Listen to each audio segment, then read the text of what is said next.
December 1st, 1948. Somerton Beach, Australia.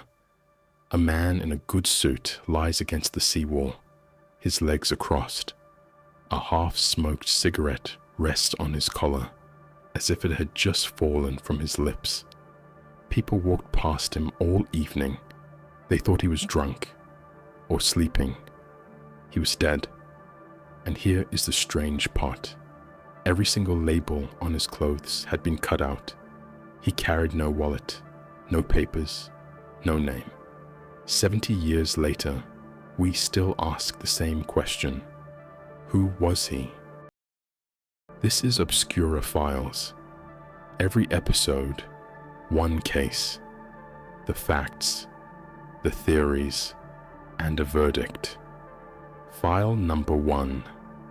Opened December 1948. Status: still open. They called him the Somerton Man.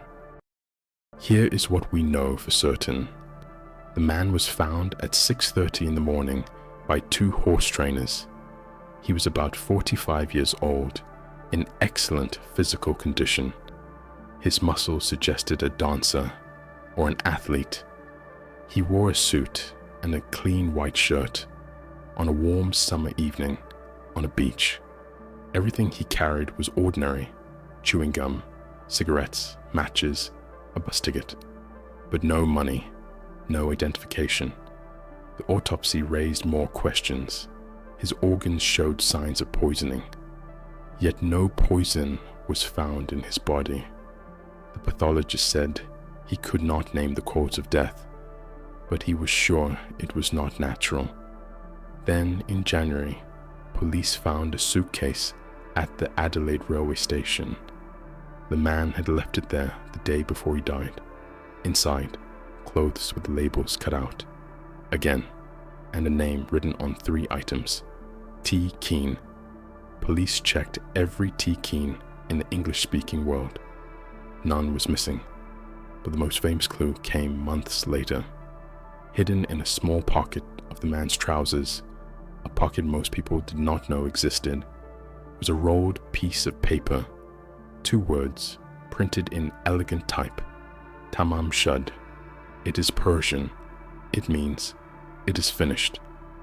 The paper had been torn from a book, a collection of Persian poetry called the Rubaiyat of Omar Khayyam. Police searched for the exact book, and a man came forward. He said someone had thrown the book into his parked car near that same beach. In the back of that book, written in pencil, 5 lines of capital letters, a code, and a phone number. The number belonged to a nurse who lived 400 meters from where the body was found. 3 theories have survived 70 years. Let's test each one. Theory 1, he was a spy. The timing fits. 1948, the start of the Cold War.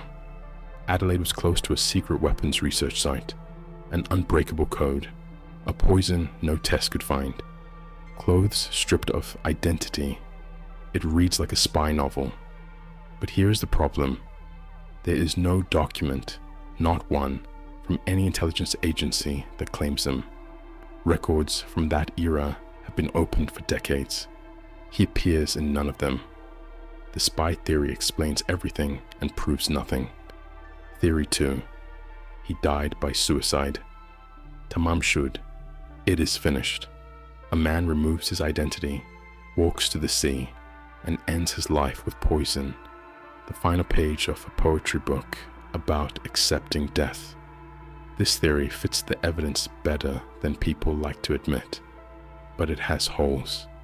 Why remove the labels from clothes in a suitcase he left behind, and the half-smoked cigarette on his collar? Some doctors argued the poison would have acted too fast for that. Theory 3. The nurse knew him. Her name was Jo Thompson.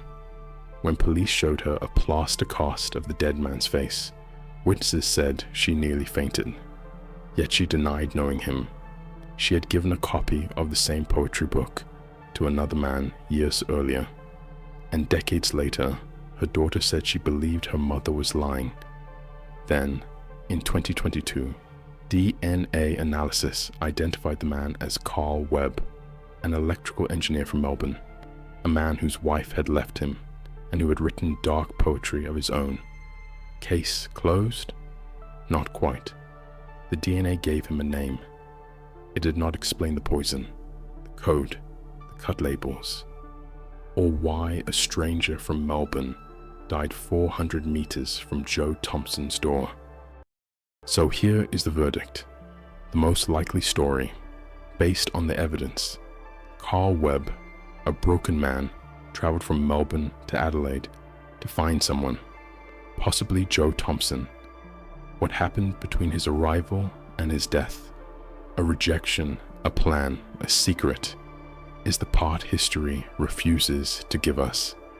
The suicide theory holds the most weight, but it cannot explain everything.